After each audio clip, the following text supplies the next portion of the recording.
Okay, so here we go with the last part of the Monster Maze game. Basically, we want to give our sprite or our object person some more believable movement going up and down and left and right. So let's mix those sprites up here. So far we have the person sprite, and we note that it's actually animated. Notice how he kind of wiggles around like he's walking towards you. We're going to call this sprite person down now. We're just changing the name so that we can start using the animations. Now the way this is going to work, just like the spider, we'll have one person object, but we'll have 4 different sprites that represent it, each going in a different direction. Okay? So there's that first one. And we can duplicate this 3 more times.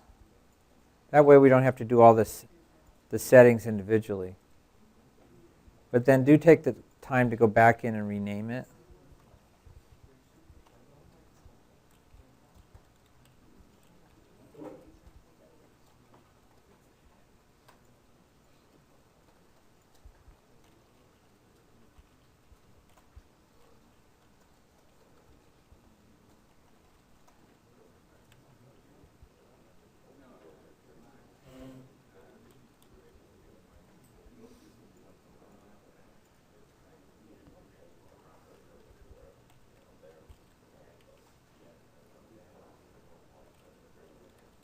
Okay, so all of those. We've changed the names. And then let's also change the sprite. So here we're going to say load sprite. And we're trying to do, I think this is up. So we look for explore. Down, jump left.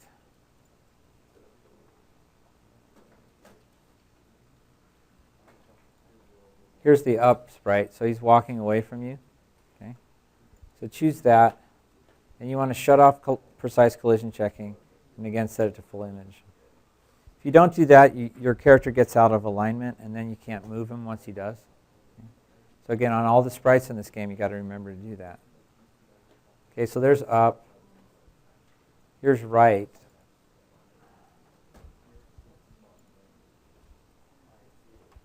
Climb, we have right.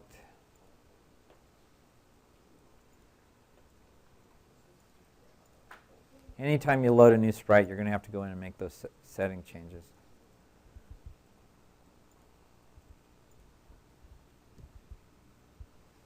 You don't want to do jump left, you just want to go left. Jump left, it's just a single image.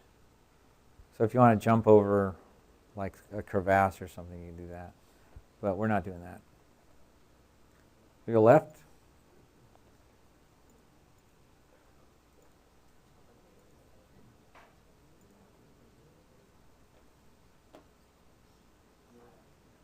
Okay, I think that's all of them now.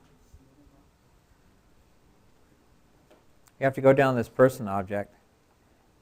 And what we have going on with the sprite is right at the beginning in the create event, we shut off the animation. And we still want to do that because we want the explorers not going to be moving because you haven't pressed anything yet. It should be facing you. You have a couple choices when you do that, when you're moving around. The simplest way to handle this is when the user's not pressing any key or going anywhere and it's stopped, always turn the explorer facing the screen. The other option is, okay, whenever I stop, I stay faced in the direction that I was doing just before I stopped. That one's a little bit harder to implement. So I think we'll go with the easier one since this is one of our first games. We'll kind of keep it easy. Notice we shut off the animation speed. This speed down here isn't the speed at which the object is moving around. It's actually the speed of the animation. So if you set it to 0, then that means it's not going to animate at all. But there are times when we do want it to animate coming down. And so what we do is we go down to the down key. And this time we have this question, if it's aligned with grid, then we want to start moving down. Well, we want to do 2 things now. We want to turn on the animation if we're moving down. So what I would do is, yeah, let's give this a try and see if this is going to work. Here we select the down sprite. We're really not changing the sprite. We're just turning on the animation speed to 1. So it's going to, for every step, it's going to show the next image in the animation.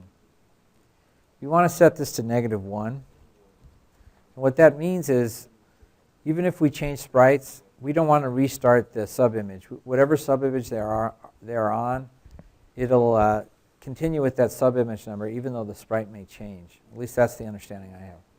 Okay? So if we play the game now, we'll notice some issues. I wanted to point these out.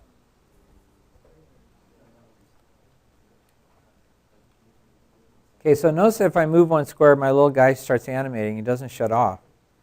And I don't want it to do that because he's not walking right now. He's just kind of staying in place. So what you have to do here is you only want to start the animation if it's aligned with grid. But the problem is this is happening either way. It's because this question, if instance is aligned with grid, only affects this next line of code. It doesn't affect this. So this only happened if it's aligned, but this will happen every time. And again, here, that's not what we want. We want both of these to be controlled by this question. So what you want to do is grab a start a block and end a block. And what that says to GameMaker is that, okay, if this is true, I want to do both of these things, not just this next one. So these start a block and end a block combine all these things so that there still is only one thing after this because they're all grouped together. You have a set of instructions you're trying to do. Okay? So that's really important. So we have to make that change. Well, let's just make sure this works before we make the change in all the others. Okay. Still animating, right? Not changing direction. So there really hasn't been much of a change in behavior. But to see the change in behavior, we have to go to the no key event. And again, here we have to add the start a block and end a block. And in this case, when we stop, we want to shut off the animation. So we go to change sprite. So we're in the person object in the no key event. We say change sprite. That's this one. And here we'll do the down sprite because we want him facing. But again, we don't want it to animate. Okay, so the change I made was I added a start a block and an end a block, and an extra end a block, to say, okay, we want to stop moving once they lift the key, and then change it so that the sprite is not animated and looking at you. Okay? One more time. With these changes, it makes the game a lot more believable. Now it looks like the Explorer is actually a little bit more human. Okay, so you see him kind of walking. That looks pretty good. Backward, up doesn't work yet, but he animates at least while you're moving him. So that looks a little bit more realistic, which is nice. So I'm just going to quickly go through all of these and fix them so it has the new changes in them. You can just watch.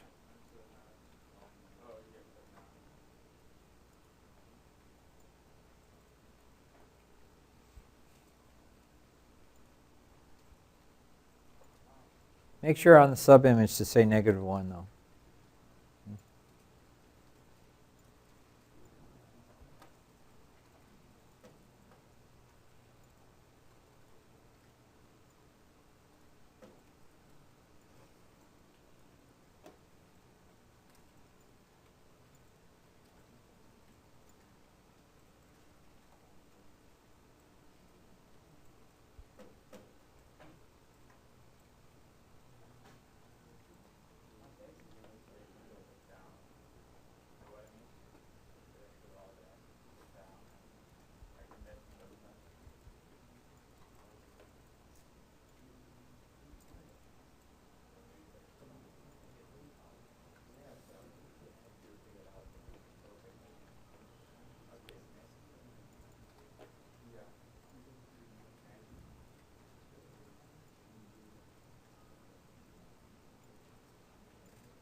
Okay, so that should be all of them, I think. Let's see what that looks like.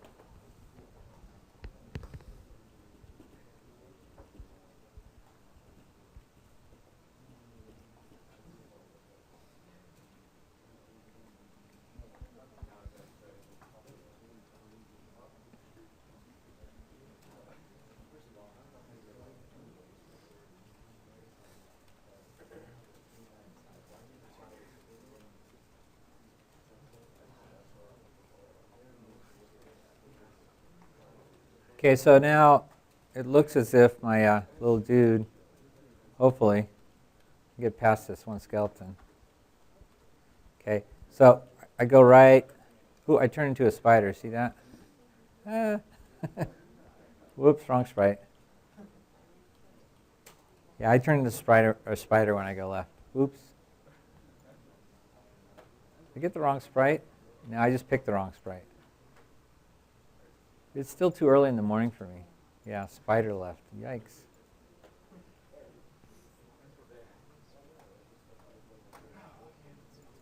Okay, that's better. So I think that adds a little bit more realism to the game, and that's kind of what you want when you're creating games. You know, like physics games, when it breaks the laws of physics, you're playing Angry Birds and, you shoot the big bird and it hits a piece of wood. That wood should be destroyed. But for some reason, the big bird doesn't destroy any wood. It destroys everything else but wood, So you do want when you're making a game to make it as realistic as you can. I think that works here as well. Something as simple as a maze game is a good idea. Yeah, so our explosions do destroy monsters, but the problem is when the monster is right over the bomb, when you set the bomb off, it doesn't get destroyed. Remember, we're not destroying the middle one because that's where the bomb is, right? That's not really working out right now. Let me show you the exact behavior I'm thinking about. I noticed this maybe last week on Friday. It's pretty subtle,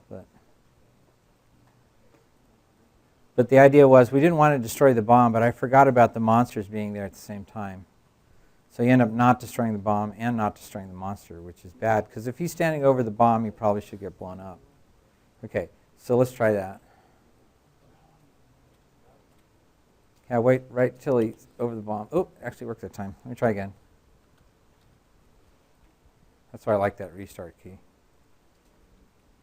If I can time it right. Yeah, see how the skeleton survived? Shouldn't have done that, right? In fact, when people play the game, they're going to want the skeleton to be right over the bomb. So we have a little bit more work to do on the bombs. So this would be collision with the detonator. I think we put it in the explosion. Yeah, see this? In the creative event of the explosion, we destroy everything around the explosion. So we take the bomb, we change object into an explosion, and it's the explosion that deletes everything. But remember, we left the middle one out. Well, let's put the middle one in, and then I'll show you the next problem. And this would be 0, 0, right? So we would go this one, destroy instance. We'll put it there. I think we said relative to the current position. So if we play it now, you'll notice another problem. Okay, so here I go. I'm going to wait till the skeleton is right over the bomb. Yeah, the bomb disappeared, the skeleton disappeared, but what did you notice? What else disappeared? Yeah, there's no explosion now because we destroyed basically ourselves, and so the explosion you never see it animate. So you got to do something kind of lame. I was trying to avoid this when we did it earlier, but I guess we have to do this because of this one problem. What we have to do is temporarily move the explosion off the board, destroy everything, and then move the explosion back. Okay? And this affects every instruction here, so we're going to have to go through this again and make a few modifications. Okay? First thing we want to do is we want to move it off screen. And that's here. Jump to position. So we're going to move the explosion out of the way. And I usually just use 1,000 because that'll get you off the screen completely. So wherever the explosion is, we're going to move off screen temporarily by adding 1,000 to its x coordinate and 1,000 to its y coordinate. That's just being really obvious that I'm getting this off screen. Okay. But now our explosion is in a different place.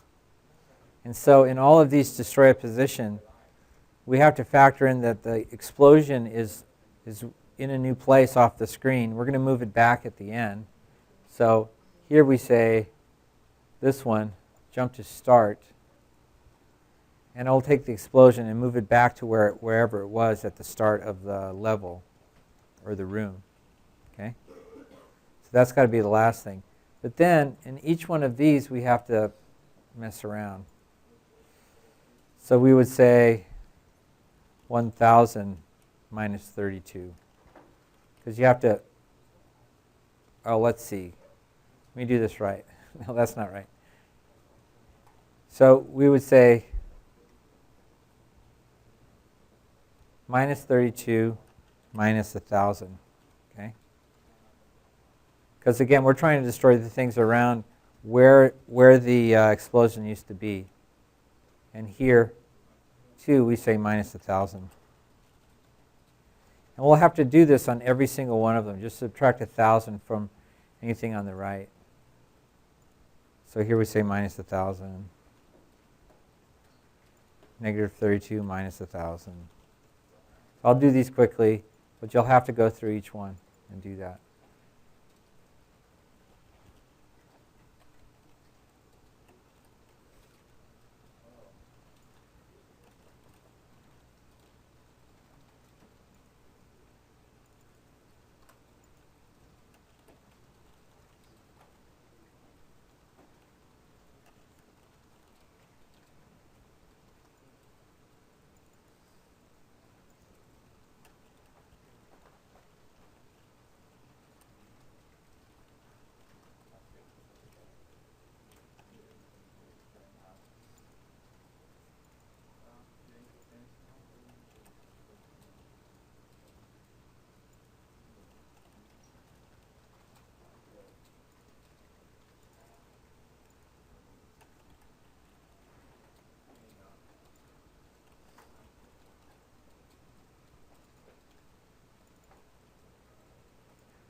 Okay, so the logic here again is you move the explosion out of the way, you destroy everything, and you move the explosion back to its original position, and then allow it to animate, and then it will destroy itself once the animation ends.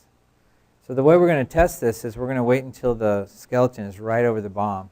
Once it's right over the bomb, we're going to activate the bomb, and if we see the skeleton disappear and actually see the explosion animate once, then we know we've done it right. But again, this is kind of a workaround. In fancy computer programming language, this is called a kludge. Okay, a kludge. That's what software engineers call it. Basically, something you don't want to do, but it's the only way you can figure out how to do it. This will also be a good place to put a comment because it doesn't make a lot of sense otherwise. You're just looking at the code. Okay, so the block fills a hole. Let's wait till the skeleton is right over the bomb, boom, and we saw the explosion. Okay, so that worked well. So again, that's rather cumbersome though. So up here at the top, it might be a good idea to put a little comment because this is really weird right here. Up here at the top, say, have to do this because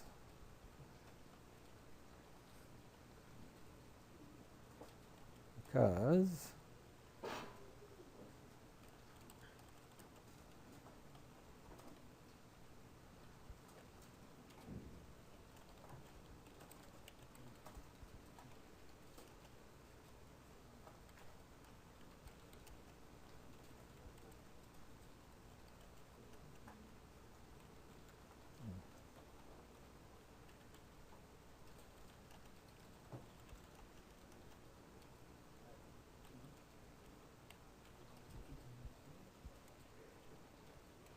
okay, so there's a little comment there, and that's really just a note to self, saying, well, you come back 2 years later, and you want to finish up on this game, and you go, why did I do it this way? This is dumb. Okay? And now I know why. The reason why is because when the monster was over the bomb, it wasn't being destroyed. Okay? So basically, it's just a note to self, or note to the next schmuck who has to come and work with your software and try to fix it or make it better. So I think that's it on the game. We're done with all the objects that are required. Now it comes time for level design. Okay. So let's talk about the levels that we're going to create in this game.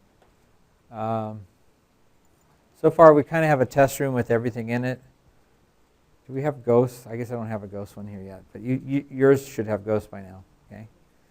It's good to have like a dummy room that just has the outline in it.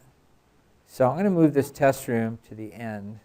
And the way you can change the order of the room is just by dragging it. Now room 1 is first. Here my room 1 is really simple. And this is a good way to start. Doesn't look like I have my background though. Yeah, so I got to set my background here. I kind of have a light background. And again, this room is pretty boring, but the idea is to help the player learn how they get to the next level. So they see a screen like this and they go, well, geez, there's not a lot going on, but there's an exit sign over there. So maybe if I walk over there and touch that, I'll go to the next level. Okay? So in this first room, that might be a good one to introduce. You can make the maze really hard in the sense that it wiggles back and forth a lot. But you do want to have a test room, or like a starter room that you want to duplicate each time. So that's what I would put next. I would say create room, and then this is going to be my template room, or my starting room. I call it template maybe. We'll say 32 by 32. This is so that we don't have to do this for every single room. We want to add in walls all the way around, because we don't want the explorer straying outside of the puzzle here. Remember, if you make a mistake there, you can just right click. If you want to draw them quick, just hold down the shift key and left click and drag, and then it will paint whatever is on there. Okay. We also want to set the background on the template room. So there. Okay. So now we have that as our template. Be good to name it. We'll take this out once we do the final version of the game, but we'll just call it template. So that's the room we're going to duplicate each time we start a new room. Now the idea on level design is you want to introduce 1 or 2 things per level. Sometimes things go together like bombs and detonators, right? You kind of have to have detonators if you have bombs. But the first room would be, just an exit and an explorer. Okay. The next room, this is my test room. So I would leave this in the game until you're just about to turn it in. Or actually, we might want to add this to have at the end so I can get there and test all the objects. It's really nice for me as a grader to go in and make one room that has everything in it so I can test everything, make sure everything works like it should. So maybe we make that the last room. And the last room is supposed to have everything in it anyway, so we'll call this room everything. Okay, that's our everything room. Or we could call it our Now the user's not going to see this name. It's just for us. Okay. This has everything in it. And then we want to create the next level. So what we do is we go to our template room, we right-click and we say duplicate. And now we have a nice clean room to start with. And the question is, well, what do we want to do next? Well, I think the next thing to introduce would be the diamonds, right? You collect diamonds, the score goes up, and then you get to go.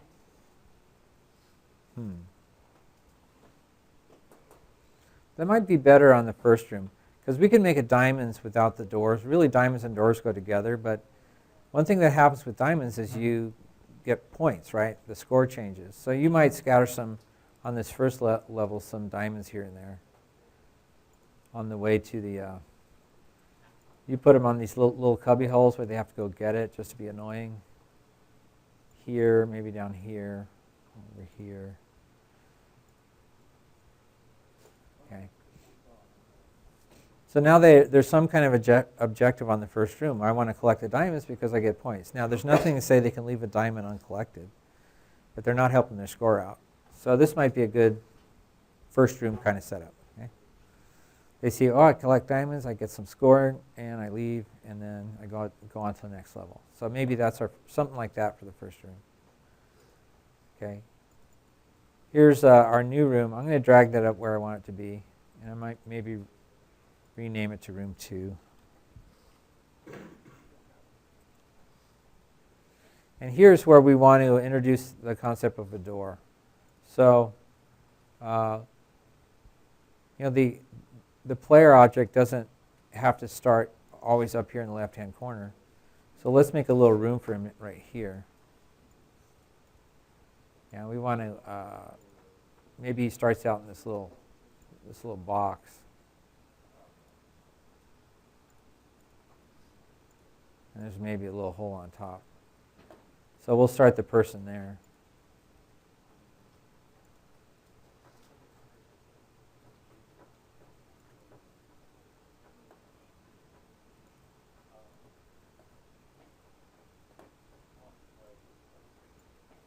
Oops. Keep forgetting to do that.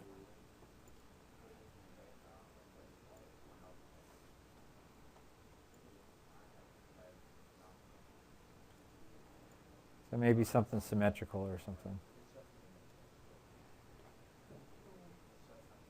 But then at some point in the room, you want to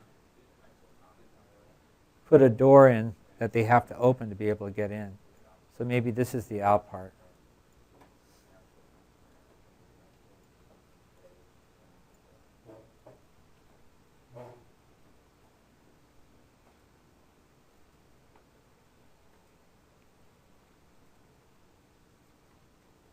Trying to be creative here, but I'm not. That's not my strong suit. So maybe we do something like that. And then we'd put the door there. Here's my door. And then my exit is behind the door. Okay? Now you want to scatter diamonds around in these corners.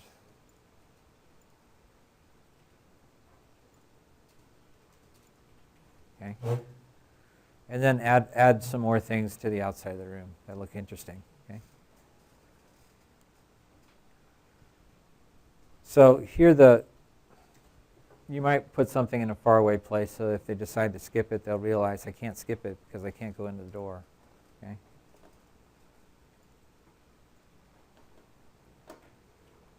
Okay, so something like that. This isn't complete, but something that has diamonds, a door opening. It's a good time to test it too. So that'd be level 2, or room 2. Now on room 3, you might introduce your first monster. So we'll try our template. Duplicate.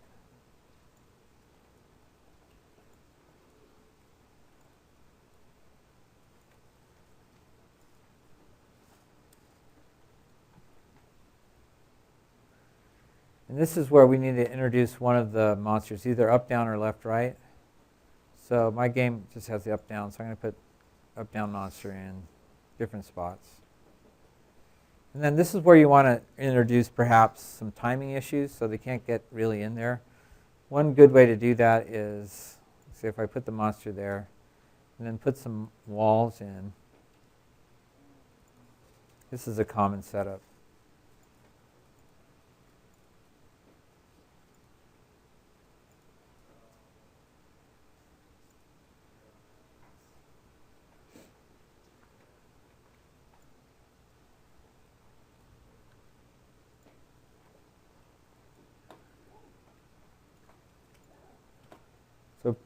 So put your explorer up here. And so, the monster come down, and you have to jump out to these little cubby holes to let the monster pass before you can get out of this first section. Okay, that's kind of a nice one to do. Another one that's kind of fun is a monster chasing you. I guess we can't do that until we do the all direction monster. But have this monster chase them all the way through the maze. That's kind of fun. Okay, so that's some ideas on the up-down monster. So you do that for a room. Again, you have to remember you need a door or an exit sign and a door to get out of the room. And here we'll do a couple walls if you can't get there. Okay? And then you'd fill this in with more stuff, right? Room number 4.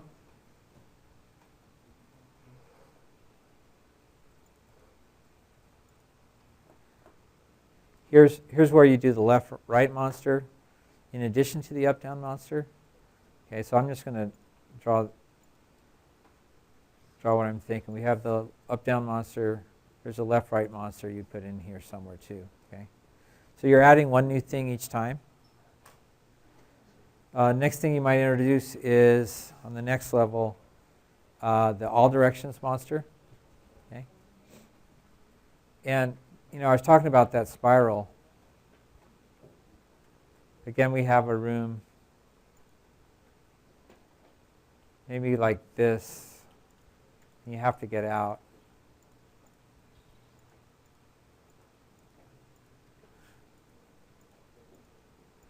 And you could just have the monster chase them all the way.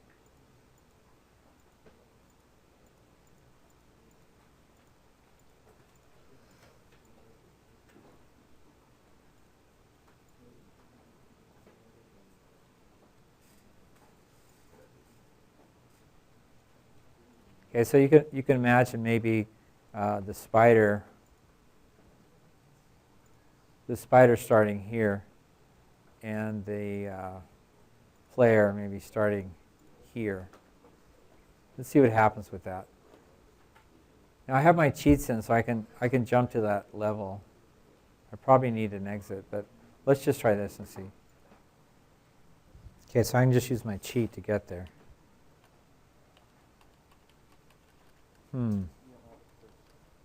Yeah, there's no person there yet. So I'm just going to put a person in here, just so that the cheats will work.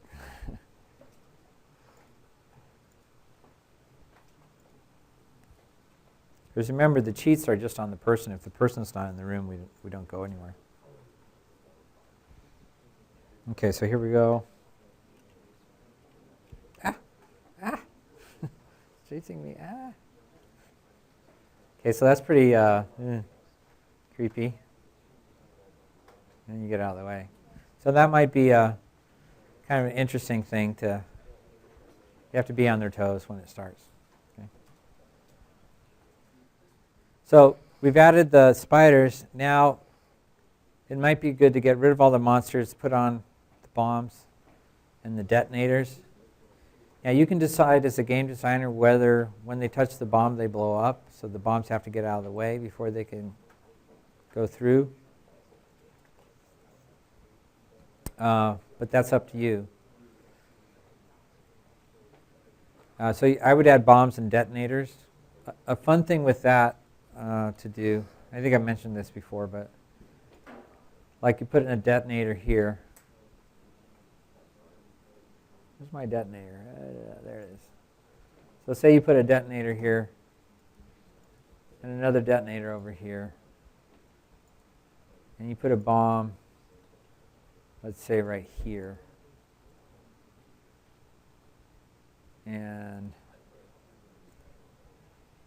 you do something like this just to constrain them a bit.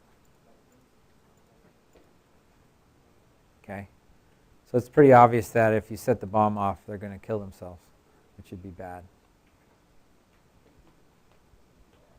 Okay, but make sure you have another detonator someplace else so they don't have to kill themselves somewhere. It's kind of funny you put the detonator right next to the bomb.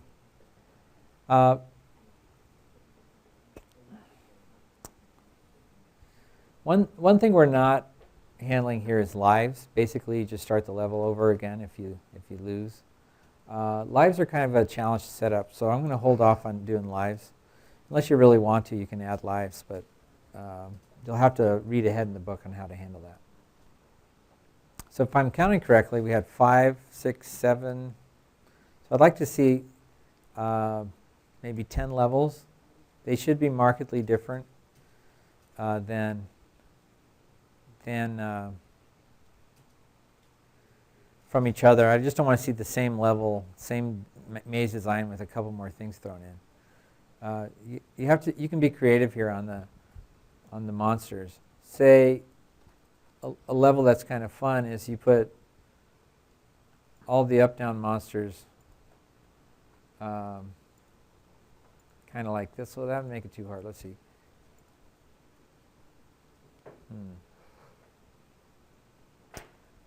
I want these all to start down. So you could change the behavior of the skeletons a little bit. And you'd put them all like this. There's no walls in this level. You'd put all your diamonds out here. You put left-right monsters crisscrossing going this way. You'd probably have to change the skeleton, though, to start off down. So in the create event, we say up or down. So you might just say down. But, yeah, there it is. Okay. So you can think of levels like that where monsters come and chase you. You may not need to switch it, though. Let me give this a try, because the ones that are going up are going to switch right away. Yeah, so they're moving together. I didn't have to change that. Okay, so you have the monsters, and then you might put some diamonds out where the monsters are, and then you have to time it. To make it even more difficult, you would add, say, monsters every other one down here, too. So you get this kind of crisscross effect. And then really hard, you could put up-down or left-right monsters on the sides. But this is pretty evil.